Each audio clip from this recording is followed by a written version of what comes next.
नमस्कार दोस्तों, स्वागत है आपका फिर से हमारे इस वीडियो में। दोस्तों, एआई पूरी दुनिया में तेजी से पॉपुलर हो रहा है। वर्तमान में एआई का उपयोग बहुत से कामों में किया जा रहा है। आपने भी एआई के बारे में सुना होगा, लेकिन आप सोचते होंगे कि एआई आखिर है क्या। दोस्तों, एआई का पूरा नाम आर्टिफिशियल इंटेलिजेंस है, जिसे हिंदी में कृत्रिम बुद्धिमत्ता भी कहते हैं। आमतौर पर इंसानों का दिमाग सोचने समझने का काम करता है, लेकिन इंसान ये काम भी मशीनों के द्वारा करवाना चाहता है, और यह काम हो रहा है भी है एआई के द्वारा।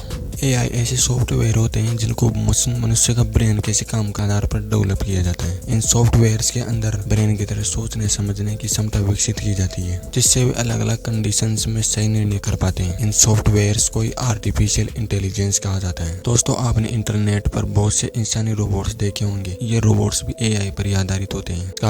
तब साइंटिस्ट ऐसा सोचते थे कि ऐसी मशीनें और सॉफ्टवेयर डेवलप किए जा सकते हैं जो कि सोचने समझने में सक्षम हों। और ऐसे एक वैज्ञानिक थे अमेरिका के कंप्यूटर साइंटिस्ट जॉन मैकार्थी, जिन्हें एआई का जनक भी माना जाता है। उन्होंने 1956 में डार्टमाउथ कॉन्फ्रेंस का आयोजन किया। इस कॉन्फ्रेंस में पहली बार उन्होंने एआई के कॉन्सेप्ट के बारे में बताया। उनके अनुसार साइंस और इंजीनियरिंग का इस्तेमाल करके ऐसा कंप्यूटर बनाया जा सकता है जो कि सोचने समझने में सक्षम हो और खुद ही सोच समझ कर निर्णय ले सके।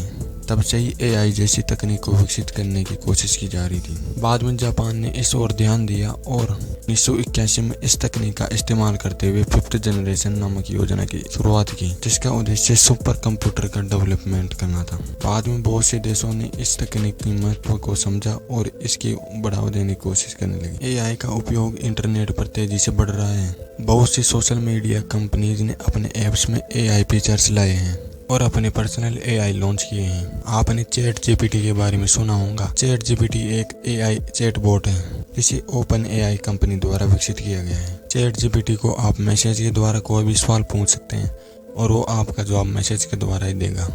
चैट जीपीटी का इस्तेमाल करते समय आपको ऐसा लगेगा जैसे आप किसी इंसान से चैट कर रहे हैं, क्योंकि चैट जीपीटी एक एआई है जो सोचने समझने में सक्षम है। माइक्रोसॉफ्ट ने भी अपना एक एआई चैटबॉट लॉन्च किया है, जिसका नाम बिंग है।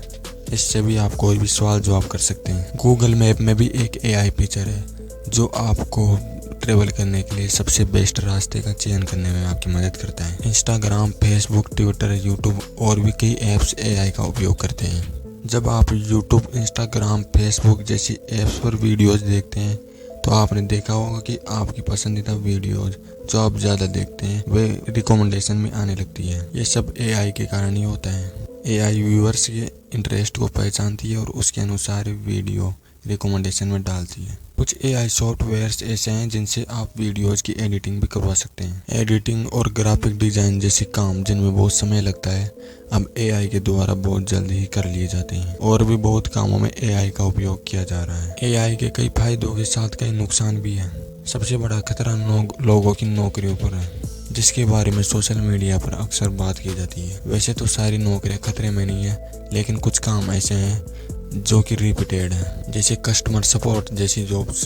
ये काम एआई के द्वारा भी किए जा सकते हैं। अगर ये काम आसानी से एआई के द्वारा किया जा सकते हैं तो कंपनियां लोगों को जॉब देकर उनको सैलरी क्यों देगी, क्योंकि ये काम एआई चैटबॉट्स के द्वारा आसानी से किए जा सकते हैं। कंपनियां तो अपना फायदा ही देखेंगी ना, और बहुत सी कंपनियां ऐसा कर भी रही है, जिससे ऐसी जॉब्स खतरे में पड़ जाएंगी और लोग बेरोजगार हो जाएंगे। एआई का खतरा एडिटिंग और ग्राफिक डिजाइन जैसी जॉब्स पर भी मंडरा रहा है, क्योंकि एआई टेक्नोलॉजी इतनी डेवलप हो चुकी है कि इनसे एडिटिंग और ग्राफिक डिजाइन जैसे काम भी करवा सकते हैं। दोस्तों, एक खतरा लोगों की प्राइवेसी पर भी है। एआई इंटरनेट से डेटा कलेक्ट करता है, इसलिए एआई लोगों की निजी इंफॉर्मेशन का यूज कर सकता है। फेमस साइंटिस्ट स्टीफन हॉकिंग ने भी यह चेतावनी दी थी कि अगर एआई टेक्नोलॉजी को नियंत्रित नहीं किया गया तो यह इंसानों के लिए गलत भी साबित हो सकती है, खतरनाक भी साबित हो सकती है। तो दोस्तों, एआई टेक्नोलॉजी की फायदे और नुकसान दोनों हैं, इसलिए इस टेक्नोलॉजी का उपयोग सीमाएं में रहकर करना चाहिए। इसलिए इस टेक्नोलॉजी पर नियंत्रण होना आवश्यक है, नहीं तो मनमाने ढंग से कार्य करने के कारण ये टेक्नोलॉजी इंसानों की सहायता करने के बजाय उसको खतरा भी पहुंचा सकती है।